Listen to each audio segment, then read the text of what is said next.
घर में अपना जन्मदिन सेलिब्रेट कर रहा था। टुन्नू के सारे दोस्त उसके घर पर आए हुए थे। टुन्नू अपना केक काटने जा ही रहा था कि तभी उसके घर की सारी लाइट चली जाती है। अरे ये लाइट कैसे चली गई यार टुन्नू, एक तो तेरा घर भूतिया है, ऊपर से तेरे घर हमेशा लाइट की दिक्कत रहती है। हम जा रहे हैं। अरे तुम कहाँ जा रहे हो यार, रुको तो मैं अभी जाकर लाइट चेक करके आता हूँ। आखिर क्या प्रॉब्लम हो रही है। टुन्नू अपने घर के मेन स्विच के पास जाता है। जैसे ही वो स्विच को हाथ लगाता है कि तभी उसके सामने एक भूतिया चिड़िया की आत्मा आ जाती है। उसको देखकर टुन्नू बहुत डर जाता है। टुन्नू वहाँ से भागने की कोशिश करता है, लेकिन भूतिया टूनी चिड़िया की आत्मा उसको हवा में उड़ा देती है और एक झटके से मेन स्विच पर फेंक देती है। टुन्नू को करंट लग जाता है, जिस वजह से टुन्नू की मौत हो जाती है। फिर भूतिया टूनी चिड़िया की आत्मा टुन्नू का रूप लेकर उसके दोस्तों के पास जाती है और धीरे धीरे करके उसके सभी दोस्तों को मार देती है। उनके कटे हुए सिर की माला बनाकर वो अपने गले में पहन लेती है। मैं भी अपना जन्मदिन मनाऊंगी, सबका खून पीकर। पक्षियों के शरीर से वो खुद के लिए केक बनाती है और अपने भूतिया दोस्तों के साथ पार्टी करने लगती है। Happy birthday to me, happy birthday dear Tuni, happy birthday to you, may God bless you, happy birthday to me. कुछ दिन ऐसे ही बीत जाते हैं। उस घर में जो कोई भी रहने आता उसको इसी तरह वो भूतिया टूनी चिड़िया की आत्मा मारकर उसकी गर्दन अपने गले में टांग लेती।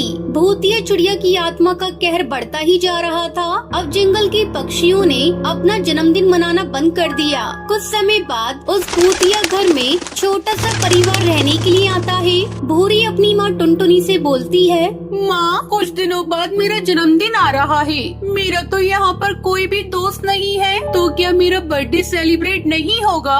अरे मेरी बच्ची, तू कैसी बातें कर रही है? तू तो मेरी इकलौती बेटी है, तेरे सारे शौक मैं पूरे करूँगी। दोनों आपस में बातें कर ही रही होते हैं कि तभी बंटी कबूतर वहाँ पर आ जाता है। मेरी बेटी ने पहली बार बर्थडे सेलिब्रेशन के लिए बोला है और मैं अपनी बेटी का बर्थडे सेलिब्रेट न करूं? ऐसा हो सकता है भला? तुम देखना, सबसे बेस्ट ऑफ द बेस्ट तुम्हारा बर्थडे होगा।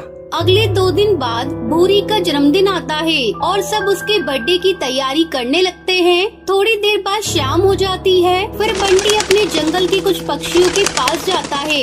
कड़कनाथ भैया, मेरी बेटी का जन्मदिन है आज शाम को, आप सबकी दावत है मेरे घर पर। अरे नहीं नहीं, हम नहीं आएंगे, हम अपने घर में ही अच्छे हैं। और मेरी मानो तो तुम भी अपनी बेटी का जन्मदिन मत बनाओ। अरे भैया, तुम्हें पता नहीं, इस जंगल में जो भी जन्मदिन मनाता है उसको भूतिया चिड़िया की आत्मा खा जाती है। ये सुनकर बंटी गुस्से में चला जाता है और थोड़ी देर बाद अपनी बेटी भूरी का जन्मदिन मनाने लगता है कि तभी उसके घर की लाइट चली जाती है और किसी की तेज तेज हंसने की आवाज आने लगती है। नहीं छोड़ूंगी, मैं किसी को भी नहीं छोड़ूंगी। तुम पक्षियों ने मुझे इनवाइट नहीं किया ना, इसका अंजाम देखना कितना बुरा होगा। ये कहकर वो भूरी चिड़िया को अपनी शक्तियों से मार देती है। कौन है तू? हमें और इस जंगल वालों को क्यों परेशान कर रही है? नहीं बताऊंगी, तुझे जो करना है कर ले, लेकिन मैं तुझे अपना राज नहीं बताऊंगी। इतना कहकर भूतिया टूनी चिड़िया की आत्मा बंटी को हवा में उड़ा देती है और खूब तेज तेज हंसने लगती है। अभी तूने चिड़िया को देखा था, लेकिन मैं अपनी बेटी और पति के लिए दुर्गा माँ का रूप ले लूंगी। मैं तेरा खात्मा कर दूंगी। इतना कहकर टुनटुनी केक से मोमबत्ती उठाकर भूतिया टूनी चिड़िया की आत्मा के ऊपर फेंक देती है।